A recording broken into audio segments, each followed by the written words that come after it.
Assalamualaikum warahmatullahi wabarakatuh. Saya Pipit Puspita Aryan dengan nomor NIM C1AB23130.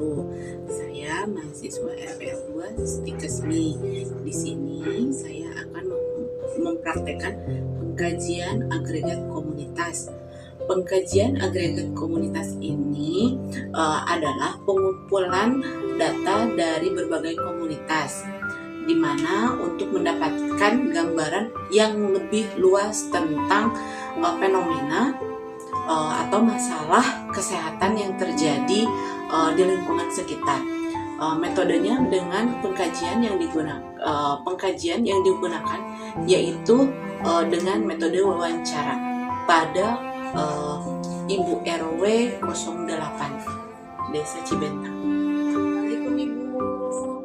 Iya, Ibu, apa benar ini dengan Kampung Cibentang RW 08, Bu? Iya. Kalau boleh tahu, nama Ibu siapa? Namanya Ibu Vira Fitria. Oh iya. Ibu sebagai Ibu RW di sini, Bu? Iya. Baik, Bu. Saya, Bu, di sini datang ke rumah Ibu ini tujuannya itu untuk melakukan pengkajian dengan metode wawancara, Bu, terkait dengan kondisi lingkungan dan masalah kesehatan yang ada di sini. Nah, sesuai data dari Dinas Kesehatan, bahwa wilayah dengan alamat di sini rentan sekali terjangkit mengenai stunting pada balita. Nah, apakah Ibu pernah mendengar penyakit stunting itu apa? Pernah, cuma nggak tahu. Oh iya, Ibu, untuk pengkajiannya dilakukan dengan wawancara dengan Ibu sekitar 10-15 menit. Topik yang akan saya melakukan wawancara ke Ibu mengenai pengkajian tentang kesehatan yang ada di lingkungan di sini. Bagaimana? Apakah Ibu bersedia? Iya, saya bersedia. Baik Bu, kalau Ibu sudah bersedia ya. Nah, yang Ibu pertama kali sudah tinggal di sini, Bu. Pertama kali Ibu tinggal di sini sudah lama? Baru beberapa tahun. Oh, Ya. boleh Bu. Saya bertanya untuk sejarah yang ada di wilayah di sini. Kenapa sih wilayah di sini disebut dengan Desa Cibentang? Apakah Ibu tahu sejarahnya? Kalau tidak salah dengar, saya pernah dengar sejarahnya itu. Konon katanya ada sungai yang membentang. Nah, terus kan air itu bahasa Sundanya cai ya. Nah, terus membentang itu bentang. Jadi mungkin disatukan menjadi Cibentang. Oh gitu, ya menarik ya Bu ya. Jadi dari cerita dulu ada air yang membentang, karena bahasa Sundanya air itu dibilang cai, jadi mungkin digabung ya jadi Cibentang. Oh iya, menarik ya Bu ya. Terus Ibu tahu nggak luas wilayah Kampung Cibentang ini berapa? Kurang lebih 5 km persegi ya. Oh, 5 kilo ya. Iya. Oh, oke. Ya, nah di sini saya akan mengkaji tentang stunting, Bu. Apakah batasan wilayah di sini ada berapa desa ya, Bu ya? Batasan desanya? Kalau tidak salah ada 3 ya. Ada 3 desa yang berbatasannya. Kalau sebelah barat itu berbatasan dengan desa Bojong Duren. Kalau yang sebelah utara itu berbatasan dengan Kampung Baru. Oh iya, Bojong Duren, Kampung Baru. Nah, kalau yang selatan itu Cikujang. Oh, Cikujang. Jadi untuk sebelah sana Bojong Duren, terus Kampung Baru dan Cikujang ya. Oke. Nah, Ibu, saya mau bertanya lagi.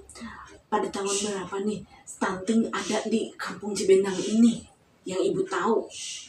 Setahu saya pada tahun 2020-an. Baru. Jadi tahun 2020 berapa, Bu?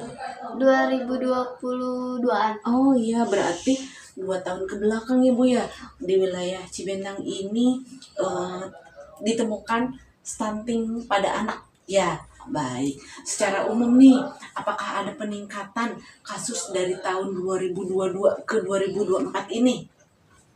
Ada Bu, ada Ada. peningkatan. Oh iya, ada peningkatan.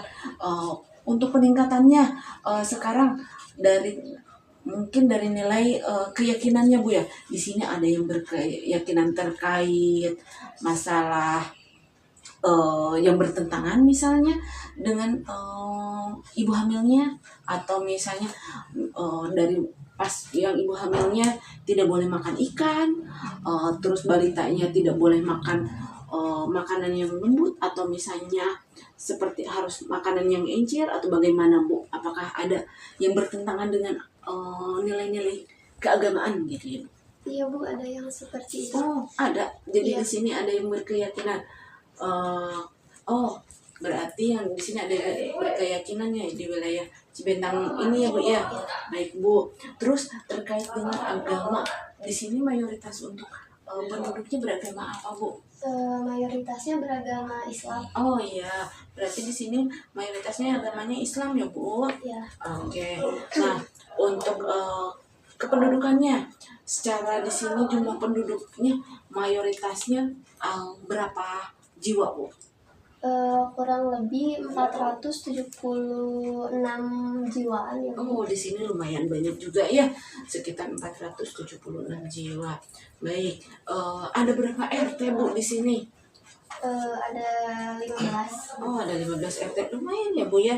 Dari 476 dengan 15 RT ya Bu ya. Iya. Nah, baik Bu. Dari 15 RT ini berapa kepala keluarga Bu?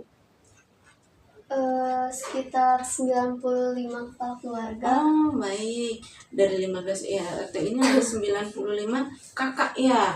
Baik. Dari 95 kakak ini terbagi dari berapa RW Bu? Terbagi 9 RW. Oh, oke. Lumayan. 9 RT apa 9 RW Bu? 9 RT. 9 RT. Iya, baik Bu. Eh, baik Bu. Di sini saya akan membahas tentang stunting ya Bu ya. Nah, berdasarkan data dari stunting, untuk di wilayah ini, wilayah Cibentang ini ada jumlahnya, ada berapa anak yang ada di sini Bu? Sekitar 70-an. Jadi untuk balitanya dari seluruh balita ya Bu ya, 70 ya. Iya. Untuk ininya, untuk balitanya. Nah, dari 7 balita ini yang teridentifikasi oleh dinas terkena penyakit stunting pada balita ini berapa Bu? Yang Ibu tahu dari ibu kadernya. Ibu sebagai ibu kader juga? Ya. Oh iya, mungkin sekitar rata jumlahnya ada berapa anak yang menderita stunting Bu? Kurang lebih 40 anak ya. Wah, lumayan ya. 40 anak. Berarti sekitar lebih dari setengahnya Ibu ya. Ya. Nah, dari 40 anak ini, setelah dilakukan pemeriksaan mungkin ya, apakah ada terus pengkajian dari puskesmas biasanya ya Pak ya? Iya. Nah, apakah ada penurunan Bu? Atau misalnya peningkatan atau penurunan dari tahun ke tahun? Alhamdulillah ada penurunannya. Oh baik, alhamdulillah Bu. Dari 40 ini ya ada penurunan anak yang menderita stunting ya. Alhamdulillah. Selanjutnya nih, dari 40 balita yang terkena penyakit stunting ini, dari 40 balita yang terkena stunting, apakah pernah ada balita yang meninggal karena stunting Bu? Pernah. Oh ada? Iya. Oh iya ada. Jadi ada anak yang meninggal, udah anaknya stunting terus meninggal begitu ya. Iya. Apakah persepsi masyarakat mengenai penyakit stunting ini bahaya atau tidak menurut mereka? Mungkin bagi sebagian tidak ya. Baik. Jadi ada yang mungkin ada yang kalau misalnya ada sebagian, berarti ada yang sebagian yang bilang mungkin ada yang dibilang menjurus ke berbahaya mungkin ya. Ada yang Oh, ini mungkin karena sesuatu hal gitu ya. Baik. Oh iya, berarti pernah ada yang meninggal ya, Bu. Terus terkait tentang persepsi masyarakat di sini, Bu. Apakah stunting tersebut menurut warga itu berbahaya atau tidak? Ada yang ber ada yang beranggapan tidak berbahaya, ada yang beranggapan berbahaya. Oh iya, berarti mungkin beberapa yang menganggap bahwa stunting ini berbahaya dan sebagian juga menganggap ini tidak berbahaya. Nah, berarti ada yang iya, ada yang tidak ya, Bu ya. Ya. Jadi seperti yang menyepelekan gitu ya untuk masalah stunting ya. Nah, terkait dengan lingkungan fisik. Nah, untuk ini 3 hari ke belakang saya sudah mengobservasi, Bu. Saya sudah mengobservasi tentang kondisi lingkungan di sini ya.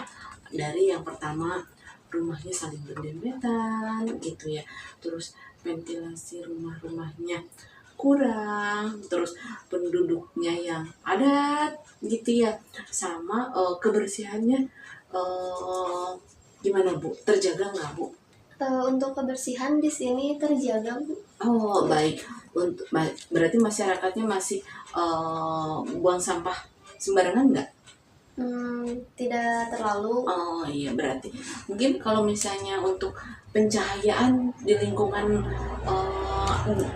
warga di sini, apakah tersorot dengan sinar matahari semua rumahnya? Terserah. Oh, mungkin ada beberapa juga kali ya. Soalnya tadi selama 3 hari ini saya lihat ada beberapa rumah yang terpencil ya, maksudnya tertutup dengan rumah yang lain gitu ya. Nah, apakah di sini airnya itu dari sumur atau misalnya dari PDAM, Bu? Ada yang pakai PDAM juga, ada yang pakai air sumur. Oke, untuk misal jadi menggunakan airnya, keberadaan airnya ada yang di PDAM, ada yang tidak ya. Untuk kebersihan airnya, apakah airnya itu tidak berbau atau misalnya ada masalah mengenai keberadaan airnya, ada masalah nggak? Tidak ada. Oh tidak ya. Nah, selanjutnya untuk jamban, Bu, untuk WC, apakah semua warganya di sini jambannya permanen? Ya permanen, rata-rata sudah pada punya WC. Oh, berarti di rumahnya udah pada mempunyai masing-masing ya. Nah, terkait dengan pelayanan kesehatan, Bu, dan pelayanan sosial ya, di sini jika masyarakatnya sakit suka dibawa kemana nih, Bu? Paling suka dibawa ke puskesmas. Oh iya, berarti untuk kalau misalnya keluarganya yang sakit dibawanya ke puskesmas ya, Bu ya. Bu, untuk di sini ada fasilitas kesehatan apa aja, Bu, di sini? Misalnya fasilitas bidan ada kan? Ada. Untuk klinik dokter? Klinik ada. Dokter prakteknya ada? Kurang, kalau nggak salah ada ya. Oh ada, mungkin bukan di daerah protokol sebelah sini mungkin ya, di jalan yang sebelah sana mungkin ya. Oh iya, jadi di sini berarti bidan ada, dokter ada, klinik pun ada ya, Bu ya. Untuk jarak ke puskesmas, apakah jarak dari sini ke puskesmas kira-kira berapa ini jaraknya dari sini ke puskesmas? Untuk Terjangkau nggak? Untuk jarak terjangkau, agak dekat juga. Oh iya, berarti untuk terkait dengan posyandu, Bu, di sini apakah posyandunya aktif memberikan pelayanan kesehatan? Aktif. Aktif. Baik, untuk memberikan pelayanan apa saja ya yang ada selain misalnya pelayanan kesehatan ibu hamil dan balita, ada ini untuk pelayanan selain dari pelayanan kesehatan ibu hamil dan balita, apakah ada pelayanan yang lainnya? Kalau untuk itu tidak ada. Oh, untuk posyandu remajanya mungkin ada ya, Bu ya. Masih di posyandu tersebut ya? Iya. Aktif ya, Bu? Aktif. Baik. Untuk posyandu lansianya, untuk pencegahan penyakit menularnya gimana? Ada. Ada. Berarti di satu posyandu tersebut atau misalnya terpisah? Kadang terpisah, kadang di satu posyandu. Oke. Untuk ibu-ibu PKK-nya dan Karang Taruna, apakah ada yang udah terbentuk di sini? Sudah terbentuk. Untuk program kegiatannya bagaimana? Apakah lancar? Alhamdulillah lancar. Oke. Nah, sekarang terkait ekonomi ya Bu. Maaf ya nih, saya bertanya untuk masalah ekonominya. Apakah untuk masalah ekonominya di sini mayoritas masyarakatnya seperti gimana Bu untuk masalah ekonominya? Untuk masyarakat paling mayoritasnya mata pencariannya buruh pabrik. Oh, berarti banyaknya sebagai buruh ya. Ya, Nah, oh ya terkait pendapatannya Bu, maaf nih, mungkin agak sedikit berapa sih ya rata-rata untuk masyarakatnya di sini? Apakah udah sesuai dengan UMR, misalnya di atas 2 juta seperti itu? untuk soal pendapatan itu tergantung. Jadi ada yang di bawah 2 juta, ada yang di atas 2 juta. Oh gitu ya, mungkin tergantung dari tempat bekerjanya kali ya. Oke. Nah, untuk keamanan di sini Bu, untuk keamanannya, apakah program siskamlingnya di sini pos rondanya berjalan Bu? Untuk keamanan pos ronda berjalan. Ada ya, baik. Eh, Nah, selanjutnya untuk jadwal rondanya rutin Bu? Rutin. Oke, alhamdulillah ya. Berarti diatur ya secara rutin berarti ya. Di sini masyarakatnya aktif untuk melakukan kegiatan siskamling atau misalnya ronda gitu ya. Nah, untuk aktivitas di sini warga-warganya apakah setiap aktivitas itu berjalan kaki atau menggunakan kendaraan? Lebih kebanyakan pakai kendaraan bermotor. Oh iya, berarti rata-rata masyarakat di sini udah mempunyai kendaraan berarti ya Bu ya. Nah, apakah ada terjadinya kecelakaan Bu dari yang kebanyakan pengguna motor di sini? Ada. Untuk program kesehatannya yang diberikan dari pemerintah nih untuk masyarakat, apakah sudah tersentuh misalnya seperti pendataan atau pembuatan BPJS seperti itu Bu? Sudah. Oh sudah, baik ya. Kalau misalnya mengenai pencegahan stunting ini Bu, apakah sudah ada programnya dari desa? Paling baru-baru ini baru ada. Oke. Nah, kemudian terkait dengan bahasa di sini nih Bu, bahasa yang sering digunakan sehari-harinya menggunakan bahasa apa? Campuran, ada yang Sunda, ada yang Indonesia juga. Oke. Nah, kalau misalnya nih, saya akan melakukan penyuluhan nih, terus saya pakai bahasa Indonesia, apakah masyarakat mengerti dan paham apa yang saya sampaikan pada warga di sekitar dengan menggunakan bahasa Indonesia? Apakah atau misalnya karena sudah saya kurang begitu ini ya, jadi saya menggunakan bahasa Sunda, warga di sini mengerti gitu maksudnya? Mengerti. Oh ya, alhamdulillah. Selanjutnya baik Bu, kalau misalnya warganya mengerti atau paham ya. Nah, untuk mengenai posyandu ya Bu, bagaimana cara menyampaikan informasi ke masyarakatnya Bu di sini? Paling ada grup WA-nya gitu. Oh ya, berarti di sini mempunyai grup WA ya. Iya. Untuk ibu-ibu yang mempunyai balita begitu ya. Nah, jadi selain misalnya di grup WA, apa ada yang misalnya takutnya nih gini, terjadi kebakaran, misal bagaimana cara mengumumkannya? Apakah lewat WA juga atau gimana? Untuk itu paling diumumkan pakai pengeras suara di masjid gitu. Oke, baik Bu. Untuk rata-rata nih warga di sini untuk masa pendidikannya berpendidikan apa Bu? Berpendidikan SMA. Oh SMA ya Bu, berarti terus yang mempunyai balita juga rata-rata pendidikannya SMA ya? Campuran, ada yang SMA, ada yang SMP. Boleh, oke. Nah, terkait dengan masalah kesehatan nih Bu, apakah ada penyuluhan kesehatan? Pernah Pernah. Penyuluhan apa yang dilakukan? kayak penyuluhan hipertensi sama DBD. Itu bagaimana caranya nih Bu? Untuk ininya, misalnya apakah misalnya penyuluhannya di dalam misalnya kegiatan di posyandu atau misalnya sengaja untuk berkumpul apa gimana? Paling sengaja untuk berkumpul kayak gitu. Oh, jadi diundang ya Iya. untuk menyampaikan informasi masalah kesehatan gitu ya Bu ya.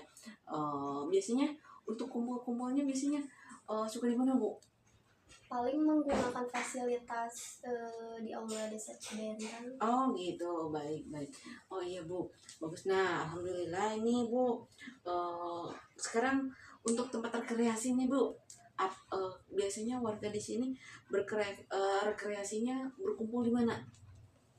Rekreasi Misalnya untuk ngobrol-ngobrol atau misalnya ada lapangan untuk olahraga atau seperti gimana? paling ada di lapangan badminton gitu, ada Oh. taman juga. Di situ. Berarti di sini ada taman yang bisa digunakan untuk rekreasi warga ya. Baik Bu. Oh ya Bu, alhamdulillah. Baik, bagus Bu. Nah, cukup mungkin Bu yang terkait untuk wawancara di sini. Sudah banyak sekali informasi yang saya dapatkan tentang informasi masyarakat yang ada di wilayah Cibentang ini. Saya simpulkan ya Bu, bahwa di tahun dari mulai tahun 2022 ya Bu ya, sampai sekarang alhamdulillah untuk masalah stunting ada penurunan ya Bu ya. Terus ada juga penyuluhan kesehatan yang dilakukan oleh petugas kesehatan ya Bu ya. Nah, untuk ininya untuk fasilitas kesehatan di sini menggunakan fasilitas kesehatan dan puskesmas serta klinik dan bidan terdekat ya Bu ya. Nah, untuk meminta secara tertulis nih Bu, bagaimana saya mau meminta data-data yang balita yang terkena stunting, apakah Ibu berkenan untuk memberikan informasi balita-balita siapa aja yang menderita, yang mengalami stuntingnya? Oh ya Bu, boleh silakan. Boleh, alhamdulillah. Mungkin di pertemuan selanjutnya ya Bu ya, nanti saya akan meminta data-data balita stuntingnya gitu ya. Kira-kira nanti untuk pertemuan selanjutnya, jadi saya akan meminta bantuan Ibu untuk mengumpulkan 40 anak yang tadi stunting tersebut.